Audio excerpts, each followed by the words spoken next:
Hey everyone, welcome back. If you work in cybersecurity, you know the feeling drowning in logs, chasing alerts and feeling like you're always one step behind the attackers.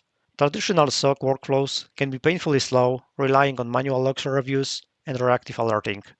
But what if I told you there's a better way? Today we are diving into three advanced KQL queries that can help you analyze security data faster than most SOC teams. We are going beyond basic searches to show you how to use behavioral anomaly detection using time series analysis, predictive alerting with machine learning, and something most of you was waiting for, automated attack chain reconstruction. I will be using a real network logs showing you exactly how to implement these techniques. Whether you are a security analyst, engineer, or just interested in cybersecurity analytics, just stick around. This could change how you approach threat hunting forever. Let's start with behavioral anomaly detection using time series analysis. This query establishes a normal baseline for each source IP, port, and protocol combination during June 1st till 3rd, and then it checks June 4th till 6th data against that baseline using statistical z-scores to find anomalies. Why it's faster than traditional methods? No signatures are required. Traditional SOCs rely on known attack patterns or signatures. This query finds unknown attacks by looking for statistical outliers. Personalized baselines. Each IP port or protocol gets its own baseline. For example, web server sending 2 megs. This is normal, but a DNS server doing it may be highly suspicious. Traditional thresholds alerts treat all systems the same. Maths precision. Instead of arbitrary thresholds like alert if payload bigger than, for example, 10 megs, this uses standard deviation. So 3.5 z-score means the event in the top of 0.02% of expected behavior. Proactive detection. This one catches data exfiltration, command and control traffic, or malware downloads before they complete, based on statistical anomalies in payload size. In traditional SOC, they got alerts for large file transfers, but ignore them because thresholds are set too low. Too many, for example, false positives. Or simply miss real exfiltration because thresholds are too high. In our method, mathematical adaptive baseline that reduce both false positives and false negatives. Let's move out to predictive alerting with machine learning features.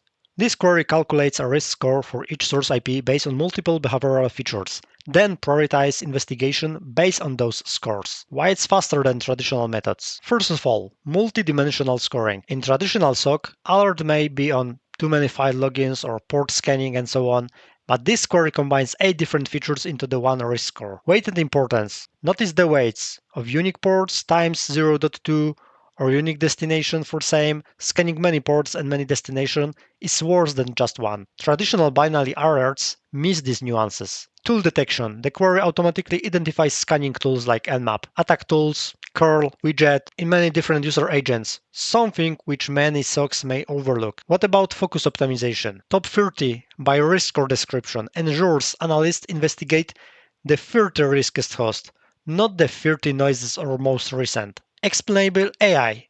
Unlike black box ML models, you can see exactly how the risk score was calculated. This IP scored 6.8 because it scanned 15 ports, plus targeted 8 destinations, plus used Nmap, and so on. In traditional SOC, it may be inefficient. Analysts start their day with 200 alerts or even more, investigate randomly, or often wasting time or minor issues with major threats weight. In our method, tells analysts exactly where to start for maximum impact. Now let's have a look at attack chain reconstruction. This is one of the most powerful queries because it doesn't just find individual attacks, it sequences them into campaigns. Traditional SOCs see individual alerts. This query shows you the complete attack story. First, we filter our data. Look for actual attacks by checking scan type, which gives you both attack and port scan events. We select only fields we need and order by attacker IP and timestamp.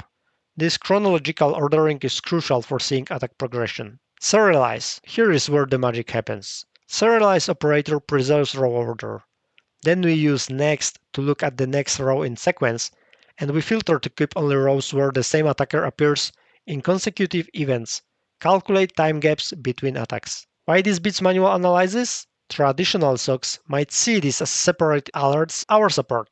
This query connects them as one continuous campaign. Now we summarize into attack campaign. Make list creates a chronological list of each attack. We calculate totals, time span, unique targets, and port use, all grouped by attackers and attack type. We filter for campaigns with at least 2 attacks, showing sustained effort, rename columns for clarity, and order by total attacks to show the most active attackers first. Why this is revolutionary? Traditional SOC workflow. Alert 1, bot attack from IPX.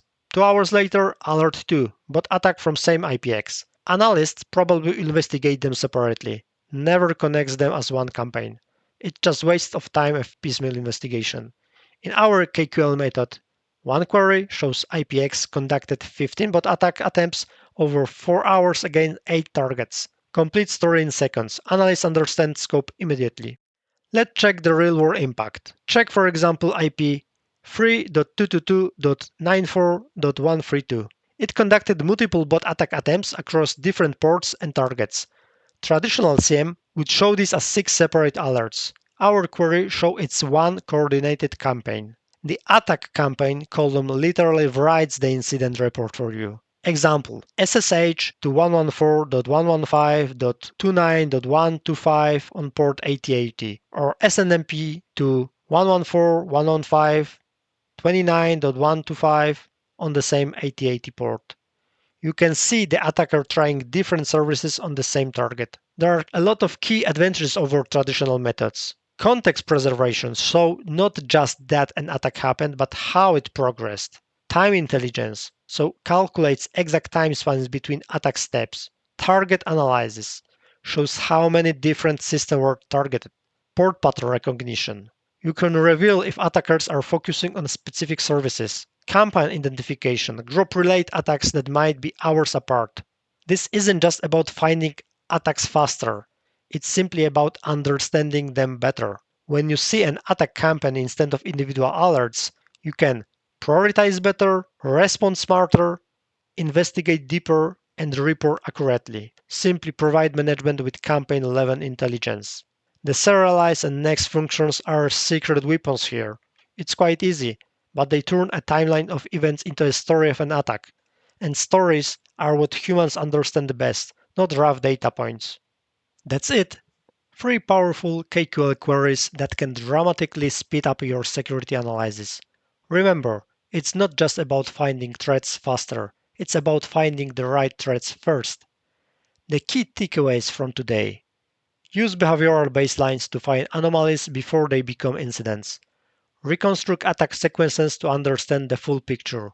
Prioritize with risk scoring to focus on what matters most. These techniques can reduce investigation time from hours to minutes, but the real power comes from combining them into cohesive strategy. Try implementing one of these queries in your environment. If you want more content like this, make sure to hit that subscribe button and ring the bell so you don't miss our next deep dive.